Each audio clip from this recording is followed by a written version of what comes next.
नमस्कार दोस्तों, सीएसएस सीखने की डे सीरीज में आप लोगों का वेलकम है। आज हम बहुत इंपॉर्टेंट टॉपिक पर बात करने वाले हैं कि सीएसएस को आप कैसे एचटीएमएल का जो पेज है उसमें कितने तरीके से आप इसको इनबिल्ड कर सकते हैं। तो देखिए, बेसिकली जो है 3 तरीके के मेथड्स होते हैं जब आप सीएसएस को एचटीएमएल में इनबिल्ड करते हैं। अगर आपने डे 1 और डे 2 की वीडियो अभी तक नहीं देखी है तो उसको देख लीजिए। स्टेप बाय स्टेप हम इन सब चीजों को फॉलो कर रहे हैं और चीजों को समझ रहे हैं। तो दोस्तों, यहाँ पर आप देखिए कि 3 तरीके से हम इसको इनबिल्ड कर सकते हैं स्टेप बाय स्टेप, यानी इंटरनल सीएसएस से, इनलाइन सीएसएस से और एक्सटर्नल सीएसएस से। तो देखिए, इसको हम इनबिल्ड करते हैं, देखते हैं कि कैसे आप अप्लाई कर सकते हैं। और यदि यदि अभी तक आपने इस यूट्यूब चैनल को सब्सक्राइब नहीं किया है तो प्लीज सब्सक्राइब कर लीजिए। तो दोस्तों, सबसे पहले आपको देखिए, मैं सिंटैक्स लिख देता हूँ एचटीएमएल का। तो HTML, HTML tag open, HTML tag close, head, head को ओपन, हेड को क्लोज। और इसके बाद जो है इसमें टाइटल को ओपन और टाइटल को क्लोज करेंगे हम। ठीक है, और टाइटल में लिखेंगे डे 3, सीएसएस ब्रैकेट में हम नोट डाउन कर देंगे। और यहाँ पर बॉडी टैग को ओपन करेंगे और बॉडी को करेंगे क्लोज। ठीक है, तो ये है हमारा जो है basic structure of the HTML यानी हाइपरटेक्स्ट मार्कअप लैंग्वेज का। कैंडिडेट, यहाँ पर अब हम क्या करेंगे, अब हम इनलाइन सीएसएस सबसे पहले अप्लाई करना चाहते हैं। देखिए, इनलाइन सीएसएस के लिए करते क्या है कि लाइन में ही सीएसएस को लिख देते हैं। तो मैं कमेंट लिख देता हूँ सबसे पहले कि क्या मैं अप्लाई करना चाहता हूँ, इनलाइन सीएसएस। ठीक है, इनलाइन सीएसएस में अप्लाई करना चाहता हूँ। अब इनलाइन सीएसएस में मान लीजिए कोई टैग है, फॉर एग्जाम्पल एक पी टैग लेते हैं और पी के अंदर हम लिख देते हैं माई एम माई फ्यूचर। ठीक है, और इसको जो है मिनिमाइज कर लेते हैं और इसको रन करा लेते हैं। गो लाइव पर क्लिक करेंगे। जैसे ही गो लाइव पर क्लिक करेंगे तो आपके सामने जो विंडो आएगी वो ब्राउजर की होगी, और ब्राउजर पर जो हमने यहाँ पे नोट डाउन किया है वो माई ए माई फ्यूचर यहाँ पर आ गया है, और जो डे 3 है वो यहाँ पर टाइटल में आ गया। ठीक है, अब हम इनलाइन सीएसएस की बात कर रहे हैं। इनलाइन सीएसएस का मतलब ये होता है कि जहां भी लाइन हमने लिखी है, पी टैग लिखा है, उसमें ही हम सीएसएस को लिखना चाहते हैं। ठीक है, तो इनलाइन सीएसएस में आप डायरेक्टली ऐड कर सकते हैं सीएसएस को। तो यहाँ पर पी टैग में आप ऐड करेंगे, और कौन से टैग के थ्रू करते हैं तो स्टाइल एक टैग अवेलेबल है, इक्वल का साइन लगाएंगे, double quotes open double quotes close में हम इसकी सीएसएस की प्रॉपर्टी को अप्लाई करेंगे।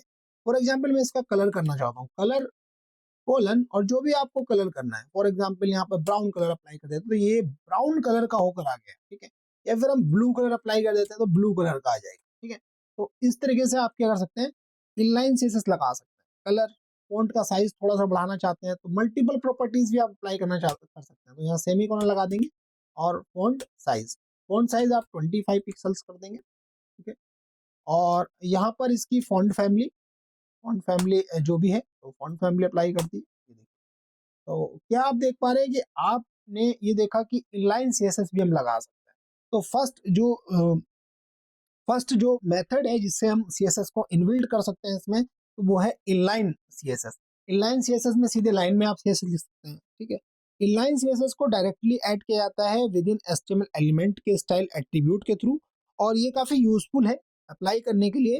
अगर आपको सिंगल एलिमेंट में अप्लाई करना है तो डायरेक्टली आप इसको अप्लाई कर सकते हैं। सेकंड जो है वो है इंटरनल सीएसएस। अब इंटरनल सीएसएस के लिए देखिए, टैग बना लेते हैं, तो यहाँ पे लिख लेते हैं इंटरनल, और यहाँ पर सीएसएस। ठीक है, तो इंटरनल सीएसएस की अगर हम बात कर रहे हैं तो इंटरनल सीएसएस में कैंडिडेट,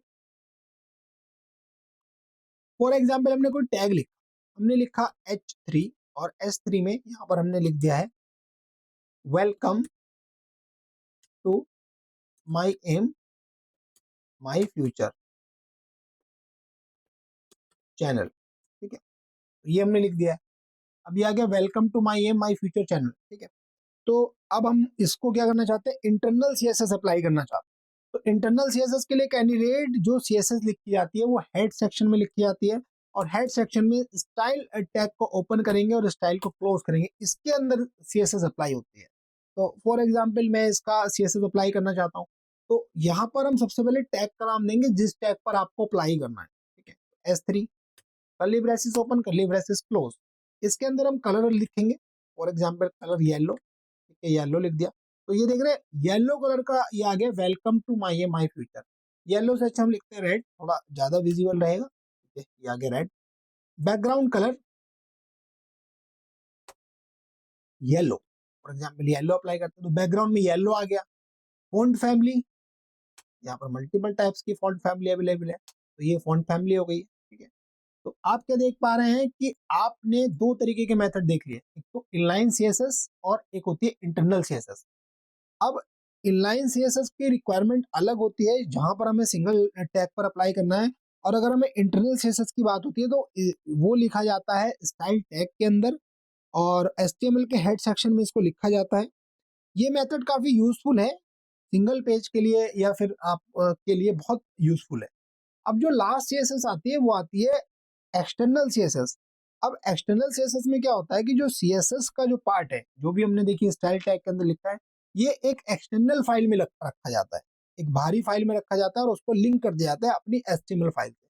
तो अभी हम क्या करते हैं, ये सारी की सारी सीएसएस हटा देते हैं, ये भी हटा देते हैं, और ये इंटरनल और इनलाइन भी हटा देते हैं। सिंपल एक टैग अप्लाई करते हैं। फॉर एग्जाम्पल मैं टैग अप्लाई करता हूँ H1, और H1 के अंदर मैं अपना नाम को एंटर कर देता हूँ, ठीक है। ये मैंने नेम लिख दिया और यहाँ पर ये नेम आ गया, ओके। अब मैं इसके ऊपर जितना भी सीएसएस अप्लाई करूंगा, जितनी भी चीजें अप्लाई करूंगा, वो एक्सटर्नल सीएसएस से करूंगा। तो एक्सटर्नल सीएसएस को सबसे पहले बनाते कैसे हैं, तो उसके लिए पहले मैं यहाँ पर आ जाऊंगा और एक फाइल और ले लूंगा, ठीक है, न्यू फाइल ले लूंगा, और यहाँ पर मैं स्टाइल, ठीक है, स्टाइल्स डॉट सीएसएस, और इसको मैं एंटर करता हूँ। ये स्टाइल डॉट सीएसएस की फाइल के नाम से सेव होगी, यानी डॉट सीएसएस उसका एक्सटेंशन होगा, और उसमें हम सीएसएस को अप्लाई करेंगे, ठीक है। अब सीएसएस को अप्लाई करेंगे क्योंकि हमारा डे 3 जो है उसमें कौन सा टैग हमने यूज किया, H1, तो यहाँ पर हम लिखेंगे H1 semi curly braces open curly braces close, और इसके अंदर हम कलर अप्लाई करेंगे। कलर फॉर एग्जाम्पल हम ये ले लेते हैं रेड। अब देखिए ये हमने सीएसएस तो लिख दिया बट लिंकिंग नहीं हो पाई है, ये डे 3 है हमारा, इसको थोड़ा मिनिमाइज कर लेते हैं। तो ये डे 3 है और ये सीएसएस की फाइल है। इस फाइल को इसके साथ लिंक करने के लिए जो टैग यूज होगा वो हेड सेक्शन में यूज होगा, और उसमें होगा लिंक REL इक्वल और स्टाइल सीट, ठीक है, स्टाइल सीट, और यहाँ पर जो HREF डिफरेंस देंगे हम, इक्वल में डबल कोट्स में उस सीट का नाम, ये देखिए। जैसे ही मैंने इसको लिंक किया, आप क्या देख पा रहे हैं, ये ऑटोमेटिकली जो प्रॉपर्टी हमने वहां लिखी थी वो वैल्यू यहाँ पे आ गई। तो अब हम कुछ भी अगर इस, देखिए ये हमारा HTML की फाइल है, ये हमारी स्टाइल यानी CSS की फाइल है, अगर मैं इसमें कुछ भी अप्लाई करूंगा, फॉर एग्जाम्पल बैकग्राउंड कलर, मान लीजिए मैं येलो ले लेता हूँ, तो ये देखिए येलो आ गया। अगर मैं इसका फॉन्ट का साइज कम या ज्यादा करता हूँ, फॉर एग्जाम्पल फॉन्ट का साइज 14 पिक्सल कर देता हूँ, तो देखिए फॉन्ट पिक्सल्स 14 हो गया। अगर मैं इसका 24 कर देता हूँ, 24 हो गया, ठीक है। तो और यहाँ पर मैं फॉन्ट का जो फॉर एग्जाम्पल फॉन्ट को जो फॉन्ट फैमिली है, फॉन्ट फैमिली अप्लाई कर लेते हैं। फॉन्ट फैमिली में देखिए कोई वर्दाना वाली अप्लाई करते हैं, तो ये थोड़ा सा अलग हो गया, ठीक है। तो इस तरीके से आप एक्सटर्नल सीएसएस भी इंक्लूड कर सकते हैं। एक्सटर्नल सीएसएस को इंक्लूड करने के लिए आपको लिंक टैग का यूज करना होगा, और ये इंटरव्यू में क्वेश्चन भी पूछा जाता है कि जब आपको इंटरनल सीएसएस को लगाना होता है फाइल के अंदर तो कौन से टैग का यूज करेंगे, स्टाइल टैग का, बट जब आपको एक्सटर्नल सीएसएस को इंक्लूड करना होता है लिंक टैग का हम यूज करेंगे, ठीक है। तो ये कहाँ पर यूज होती है, बेसिकली ये होती है लार्ज प्रोजेक्ट में। मान लीजिए कि आपको एक लार्ज प्रोजेक्ट है, उसमें कई सारे पेजेस है, उनको एक जगह से कंट्रोल करना है, तो आप एक्सटर्नल सीएसएस आप अप्लाई करिए, ठीक है। ये आपको रीयूजेबिलिटी की फैसिलिटी देगी, सेपरेशन ऑफ कंसर्न देगी, ये कोड अलग है, ये कोड अलग है, ठीक है। और मैनेज करेंगे आप मल्टीपल फाइल सिंगल फाइल से, ठीक है, सिंगल फाइल से आप मल्टीपल कर सकते हैं जहां भी आपको ये अप्लाई करना है। तो इस वीडियो में कैंडिडेट हमने देखा कि कैसे आप सीएसएस को इनबिल्ट कर सकते हैं अपने जो है एचटीएमएल के कोड में। एक है इनलाइन सीएसएस, देन हमने सीखा इंटरनल सीएसएस, देन हमने सीखा एक्सटर्नल सीएसएस। तो स्टेप बाय स्टेप हम चल रहे हैं और छोटी छोटी चीजों को आपको सिखा रहे हैं, जिससे कि आप एक अच्छी नॉलेज गेन कर सकें और अपने आप को स्टेबलाइज कर सकें।